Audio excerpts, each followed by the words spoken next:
さんお元気ですか？小倉智昭です。季節は早いもので、もう海に行った人がいるというね話も聞いておりますけどもね、涼子ちゃんどうですか？おはようございます。藤森涼子です。いや、私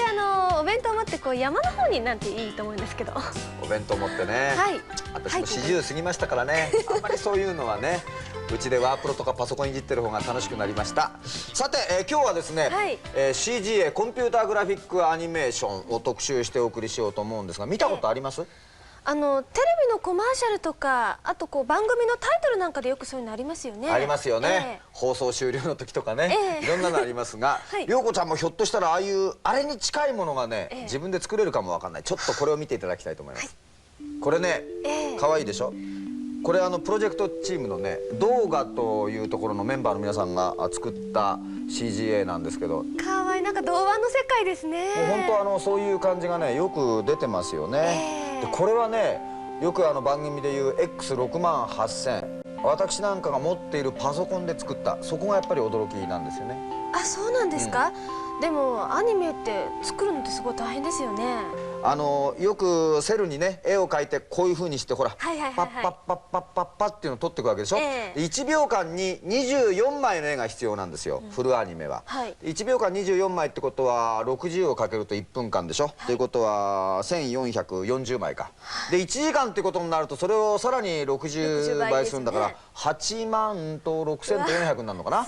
そのぐらいの枚数が必要になるっていうことは、時間もかかればスタッフの人数もうわーっといなきゃダメだし、だって手塚治虫さんが「火の鳥」を書いた時なんて何人スタッフがいたか分かんないってくらい大勢いらしたわけでしょ。それにお金もかかるわけですよね。それをやっぱりそのパソコンでやっちゃおうっていうわけですからね、この辺が注目に値するんじゃないかなと思います。そこで今日の納得塾は CGA コンピューターグラフィックアニメーションにトライしてみたいと思います。そして、解体新書ですが、いつものお二人、高橋さんと山下さんは何でしょうかね。お二人いかがですか？おはようございます。高橋一です。今日の僕の解体新書なんですが、先週もお届けしました X68000 でウィンドウっぽいソフトを作るにはどうしたらいいか、これのボックスフルの部分、そしてマウスを使うにはどうしたらいいか、この辺のサンプルプログラムを交えながらご紹介していきたいと思います。お楽しみに。はい、おはようございます。山下明です。今週はシステムサコムのアドベンチャー、ソフトでハードな物語2をご紹介したいと思います。ソフトでハードな物語、見てみないと分かりませんが、どういうものかね。納得塾からお届けしたいと思いますが、その前にお知らせをどうぞ。この番組はシャープの提供でお送りします。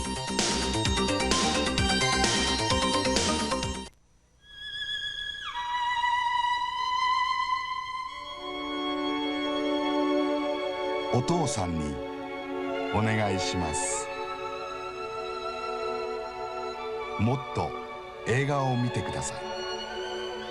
AV テレビで見てください。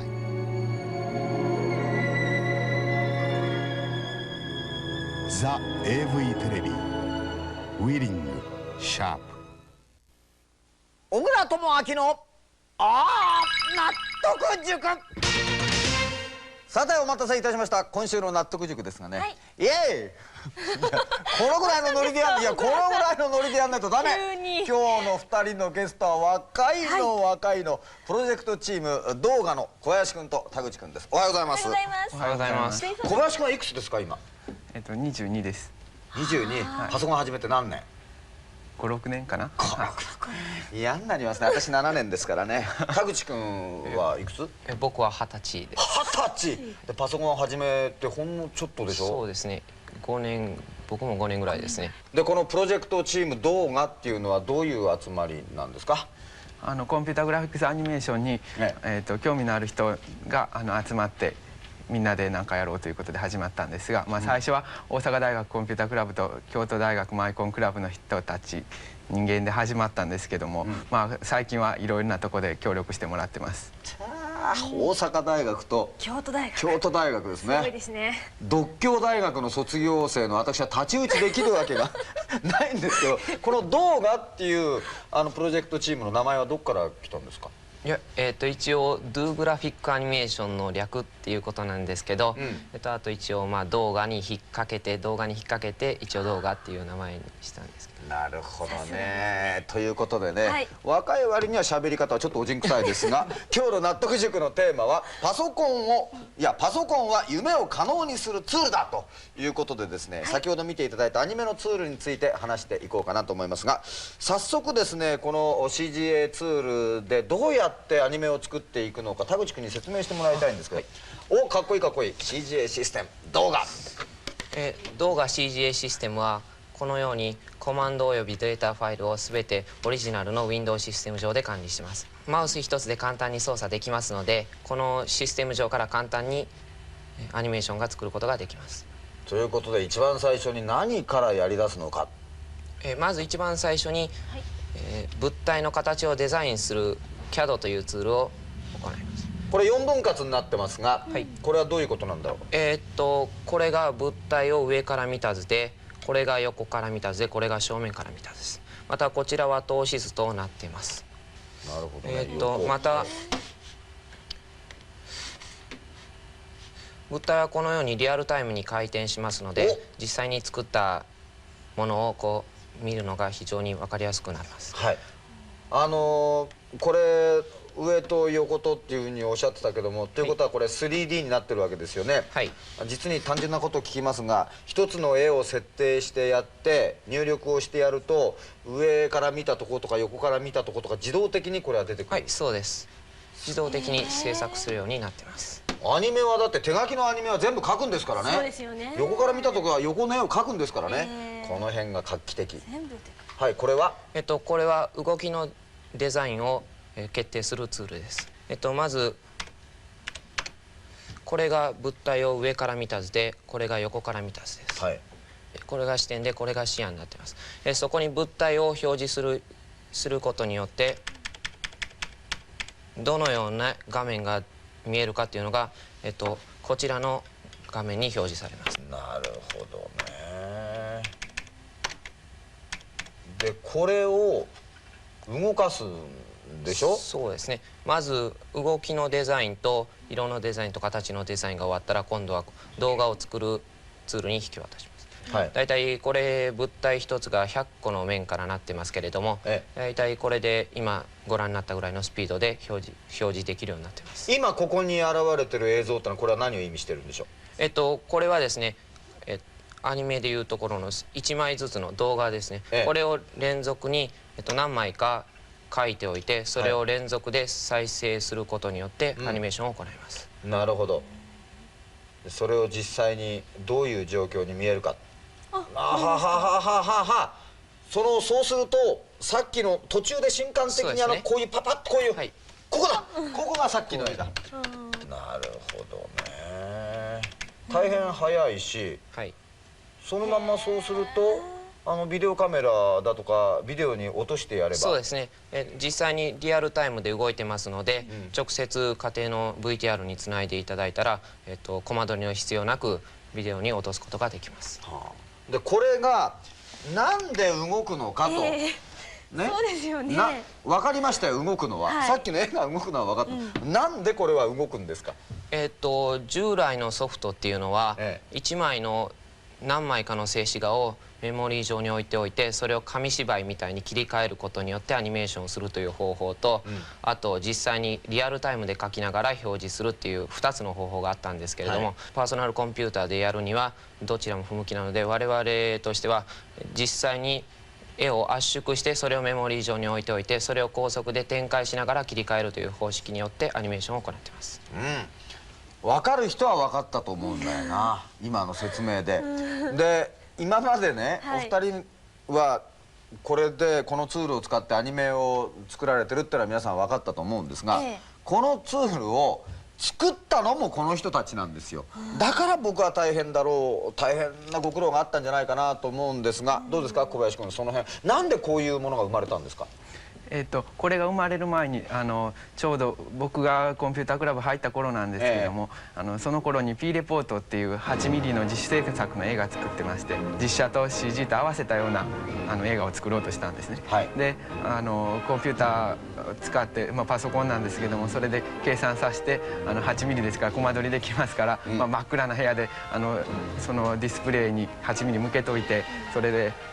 計算が終われば1コマカチッと撮って、でまたしばらくぼーっと待って、また1コマカチッと撮ってというのをずっと暗い中にこもって、8時間か9時間かすると1カット10秒ぐらいのカットができるという。そのぐらいの根性がなかったらできなかったんですが、もうそれ以上根性が続きませんでしたんで、それで次からはもっと楽にしようということで、映画の制作はちょっとやめといて、CG のシステムの作るって今のプログラムみたいなのを作ろうということで始めたんですけどね。やっぱりそれだけの努力とね、ものの発想っていうのがあったと思うんで素晴らしいなと思うんですが、でこの動画っていうのは今現在はどういう活動をしてるのかしら。動画本来その CG を流行らそうというか、みんなにやってもらおうとかそういうことを考えて作りましたから、今のシステムの開発だけじゃなくて、できたものを使って実際の映像 CG の作品作ろうとか、それをいろんなとこに見せて PR 活動もしてます。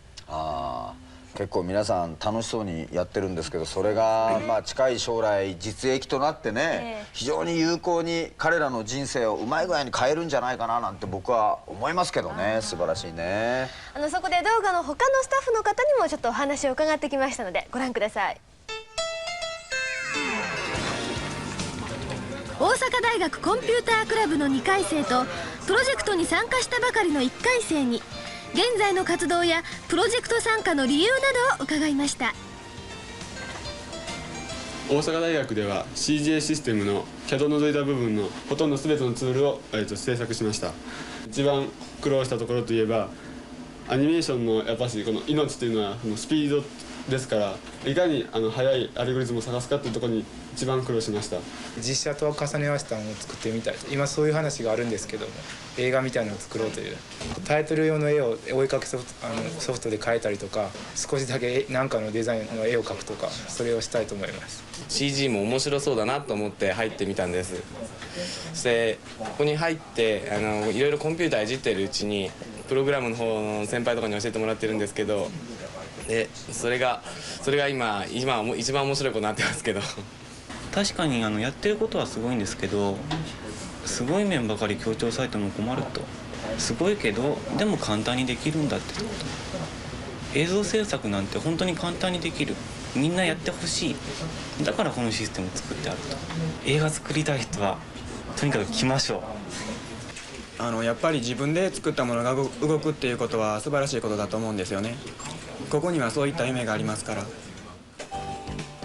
一方こちらは京都大学マイコンクラブ。プログラムのバージョンアップや動画の制作に皆さん熱心に打ち込んでいました。我々京大マイコンクラブでは、この CGA のシステムのうち、最初のモデリングツールを私が作りました。それから、X68000 上で稼働している、各種のツールを、エンジニアリングワークステーションに、現在移植中です。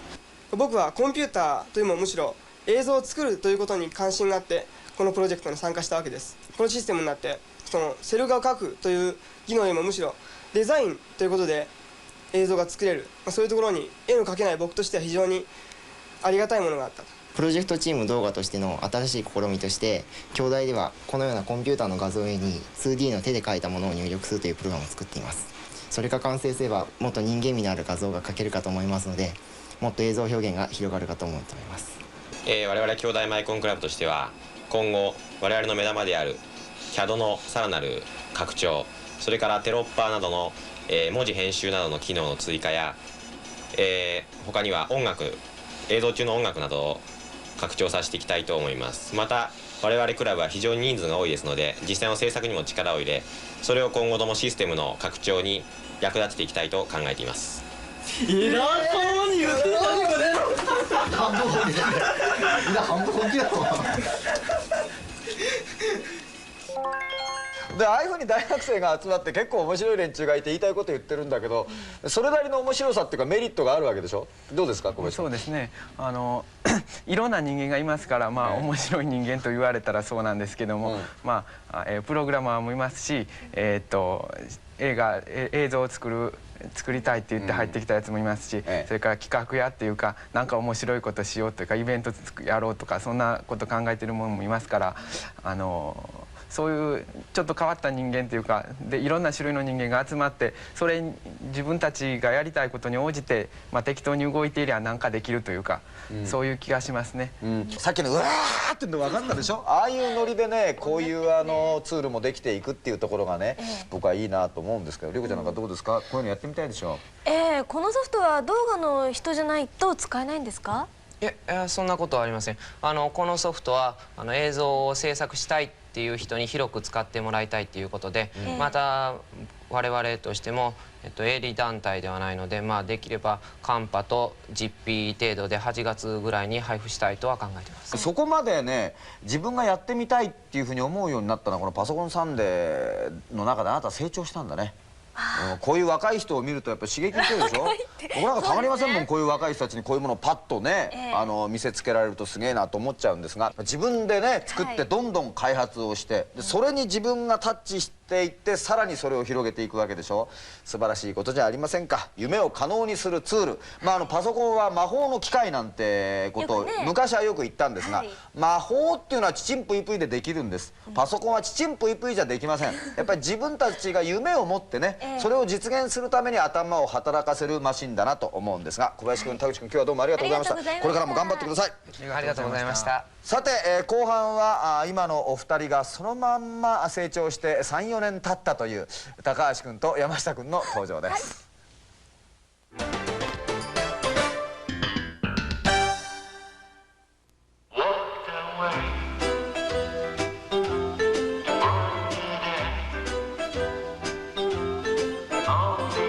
飛び回る人にノートワープロ。